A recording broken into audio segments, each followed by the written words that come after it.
Hello and welcome back. Today we're talking about tokens and embeddings for large language models. All right, here we've got a sentence which will help us understand tokens.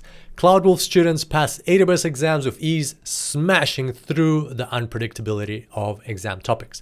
Now, if we pass this sentence through a tokenizer, it will break it down into tokens. As you can see here, most words are not broken up at all. They're like separate words, independent words, but some words are broken into several tokens like cloud, wolf, unpredictability, that's 3 tokens, and so on. So depending on the tokenizer you use, tokens can be words, subwords, or sometimes combinations of words.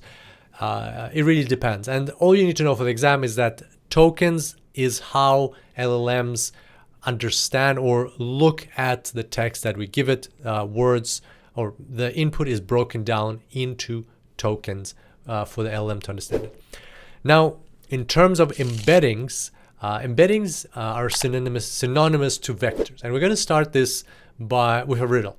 So, what do you think the answer to this equation is? King minus man plus woman. Now, even though we're doing arithmetic with words and not numbers, it's quite intuitively queen. And that's because all of these words have a semantic meaning behind them, and we can kind of understand, like what happens when we take away certain concepts and put certain concepts back in. So I'll give you an example by breaking this down into features. Let's ask certain questions about these words. Are they royal? Are these like entities that are represented by these words? Or is the nature of this word? Does it have this royal quality to it? King and queen, yes, they're by definition royal. Man and woman, on average, we're not royal, so we'll put a 0 for man and woman, and 1 is for king and queen. Are they rulers? Yes, by definition, a king and a queen are rulers, whereas not everybody who's royal is a ruler. Like a prince and a princess wouldn't be a ruler, but a king and queen are. We'll give them a 1. Man and woman, we're not rulers, so we'll give them 0s. We'll give us 0s.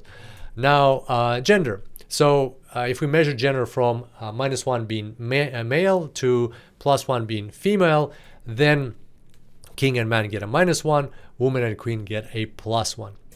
Wealthy. So king and queen are very wealthy. We'll give them the maximum score, give them a 1. Man and woman, let's give us some average score, 0.4. That's how we can represent the wealth. Now, height. So men are on average a bit taller than women. So we're going to give king and man 0.6 and woman and queen 0.4.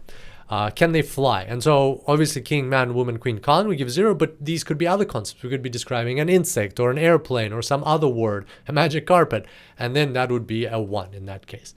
And so on. So you can ask lots of questions. You could ask like 100 questions, have 100 features in this vector, and it would be a 100-dimensional vector. So if you look at these columns, they actually represent vectors, right? So you can look at it as a vector, and therefore it's a multi-dimensional vector.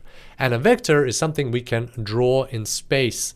Obviously, a 100-dimensional vector will be hard to draw, so we'll simplify it with 3-dimensional vectors. So here we've got king and queen, and they're close to each other because you can see from these questions that we ask, king and queen, most of the questions they answer similarly. And man and woman, they'll also be not far away from king and queen in this 3-dimensional space or 100-dimensional space. They won't be too far away from king and queen, but they will be more close to each other than close to king and queen. Because again, from these answers, you can see that they answer most questions very similarly. And so now what this equation represents is, over here we have, before we talk about the equation, over here we have royalty, and over here we have people. So the general concept, and that's where these vectors will end up.